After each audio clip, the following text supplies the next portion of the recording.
আসসালামু আলাইকুম। দুরন্ত বাইসাইকেল প্রেজেন্টস দুরন্ত বিশ্বকাপে সকলকে আমন্ত্রণ। তাওহিদ হৃদয় বিশ্বকাপে 3বার এলবিডব্লিউ হয়েছেন। এলপিএল এর প্রথম ম্যাচেও তাওহিদ হৃদয় এলবিডব্লিউ হয়েছেন। এখন এই এলবিডব্লিউটা নিয়ে অনেকের মনে কনফিউশন আছে। বিষয়টা তো আসলে আম্পায়ার্স কল হওয়ার কথা। আমার কাছেও তাই মনে হয়েছে বিষয়টা আম্পায়ার্স কল হওয়ার কথা। কেন? আম্পায়ার্স কলের নিয়মটা আমি আপনাদেরকে একটু জানাতে চাই। আম্পায়ার্স কলের যে নিয়ম সেটা হচ্ছে, যদি আম্পায়ার নট আউট দেন কোনো একটা এলবিডব্লিউ সিগনালে, আম্পায়ার যদি নট আউট দেন তাহলে বলের 50% বলতে আমরা যেটা বুঝি, এই যে সিম দেখতে পাচ্ছেন, এই সিমের এই পাশ 50%, এই সিমের ওই পাশ হচ্ছে 50%। সো বলের 50%-এর বেশি অংশ যদি উইকেট জোনের বাইরে থাকে, আগে উইকেট জোন বিষয়টা কি সেটা একটু ক্ল্যারিফাই করে নিই। উইকেট জোনটা হচ্ছে অফ স্ট্যাম্পের একদম বাইরের কোণা থেকে লেগ স্ট্যাম্পের একদম বাইরের কোণা পর্যন্ত, অর্থাৎ এই টোটাল এরিয়াটাকে উইকেট জোন বলা হয়। এখন আম্পায়ার যদি নট আউট সিগন্যাল দেন তখন আম্পায়ার্স কল হওয়ার শর্তটা হচ্ছে, যদি বলের 50%-এর বেশি অংশ এই উইকেট জোনের বাইরে থাকে তখন আম্পায়ার যদি নট আউট সিগন্যাল দেন সেটা তখন আম্পায়ার্স কল বলে বিবেচিত হবে। আর যদি আম্পায়ার সেক্ষেত্রে আউট দিয়ে দেন তাহলে সেটা আউট বলে বিবেচিত হবে। এখন তাওহিদের ক্ষেত্রে যে বিষয়টা ঘটেছে সেটা হচ্ছে, যেহেতু আউট দিয়েছেন তার মানে বিষয়টা এরকম দাঁড়ায়, হকাই হয়তো বা তাদের সেখানে বোঝাতে চেয়েছে বলের 50%-এর বেশি অংশ উইকেট জোনের ভেতরে আছে।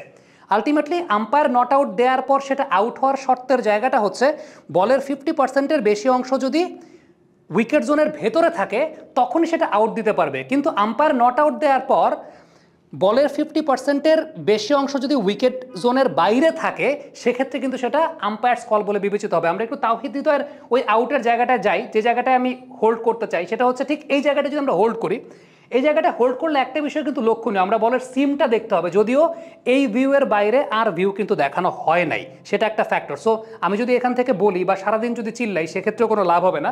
কারণটা হচ্ছে, আসলে অ্যাকুরেট হিসাবটা যেটা সেটা হচ্ছে বলের 50%-এর বেশি অংশ যদি উইকেট জোনের বাইরে থাকে সেক্ষেত্রে আম্পায়ার যদি নট আউট সিগন্যাল দেন সেটা আম্পায়ার্স কল বলে বিবেচিত হবে।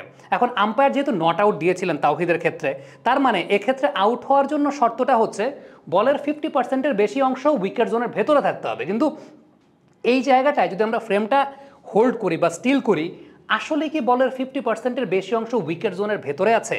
মানে বিষয়টাকে আসলে সেরকম আমার কাছে খালি চোখে দেখে বিষয়টা সেরকম মনে হয় নাই, এটা আমার কাছে মনে হয় নাই। কিন্তু প্রযুক্তিগতভাবে হকাই কি সিদ্ধান্ত দিয়েছে সেটা হকাই যারা পরিচালনা করছেন তারাই খুব ভালো বলতে পারবেন। আমি একদম ম্যানুয়ালি বলি, ম্যানুয়ালি জিনিসটা আপনারা আরেকটু মানে খুব ভালো মতো বুঝবেন। উইকেট জোন তো এটা, এই যে অফ স্ট্যাম্পের এই কোণা থেকে লেগ স্ট্যাম্পের এই কোণা পর্যন্ত। এখন এই যে বলের 50%, ধরেন আম্পায়ার নট আউট দিয়েছে, এখন যদি বিষয়টা এরকম ঘটে যে বলের 50%-এর বেশি অংশ এই পাশে, মানে বলের 50%-এর বেশি অংশ হচ্ছে উইকেট জোনের বাইরে আছে, তাহলে আম্পায়ার যদি নট আউট দেন তাইলে সেটা আম্পায়ার্স কল বলে বিবেচিত হবে। কিন্তু আম্পায়ার যদি আউট দেন সেক্ষেত্রে সেটা আউট বলে বিবেচিত হবে। এখন আম্পায়ার নট আউট দেওয়ার পর সেটাকে হকাইতে আউট হওয়ার শর্তটা হচ্ছে বলের 50%-এর বেশি অংশ উইকেট জোনের ভেতরে থাকতে হবে। মানে বিষয়টা এরকম, এই যে 50% দেখালাম, তো এই যে 50% যেটা হচ্ছে বলের সিম থেকে সেটা উইকেট জোনের ভেতরে থাকতে হবে। মানে বিষয়টা এরকম একদম, মানে ম্যানুয়ালি যদি আমি আপনাদেরকে দেখাই তাহলে ম্যানুয়ালি বিষয়টা এরকম, নিয়মটা এরকম। এখন এই যে আম্পায়ার্স কলটা আসলে কেন করা হয় তার পেছনে কারণটা হচ্ছে, প্রত্যেকটা প্রযুক্তির একটা প্রযুক্তিগত এরর থাকে, একটা মার্জিন অফ এরর থাকে।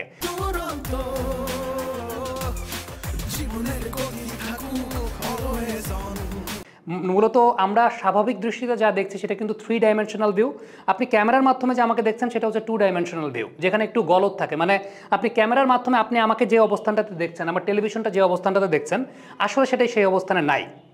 3 ডাইমেনশনাল ভিউটা ওইটা একদম অ্যাকুরেট, কারণ সামনাসামনি আমি আমার ক্যামেরার পেছনে যে শিশির আছে আমার ক্যামেরা পার্সন, ওকে যেমন আমি যে অবস্থানটায় দেখছি একদম বাস্তবিক অর্থে 3 ডাইমেনশনাল ভিউ, সেটা অ্যাকুরেট। কিন্তু ওকে যদি আমি এখন আবার একটা ফিল্মিং করে ওকে আমি দেখতে চাই তাহলে সেটা অ্যাকুরেট হবে না। সো এই অ্যাকুরেসিটা যখন ভুল হয় ক্যামেরার মাধ্যমে দেখলে একটা মার্জিন অফ এররের জায়গা থাকে, ওইটাকে রেকটিফাই করার জন্যই আম্পায়ার্স কল সিস্টেমটার প্রবর্তন করা হয়েছে, যে জায়গায় অনফিল্ড আম্পায়ার যে সিদ্ধান্তটা দিচ্ছেন সেটাকে ম্যাক্সিমাম সংখ্যক গুরুত্বটা দিয়ে তারপর সিদ্ধান্তর জায়গাটা দেওয়া হয়। কিন্তু তাওহিদের ক্ষেত্রে আসলে ব্যাপারটা কী হয়েছে আমি জানি না, কারণ টু বি ভেরি অনেস্ট, এটাকে যদি আপনি আউট বলতে চান, আম্পায়ার নট আউট দিয়েছেন সেটাকে যদি হক হইতে আউট বলতে চান, এই বলটা আমার মনে হয় আরেকটু ভেতরের দিকে আসা উচিত, এটা আমার কাছে মনে হয়। এখন যারা হকাই পরিচালনা করেন তারা ওই জায়গায়, আমি তো বাংলাদেশে বসে আসলে এলপিএলের হকাই যারা পরিচালনা করছেন তাদের ওই জায়গাটা, ওই সিনারিওটা তো বলতে পারবো না, বাট আমার কাছে বিষয়টা সেরকম মনে হয়েছে। কমেন্ট বক্সে আপনাদের কাছ থেকে মন্তব্য মতামত জানতে চাই।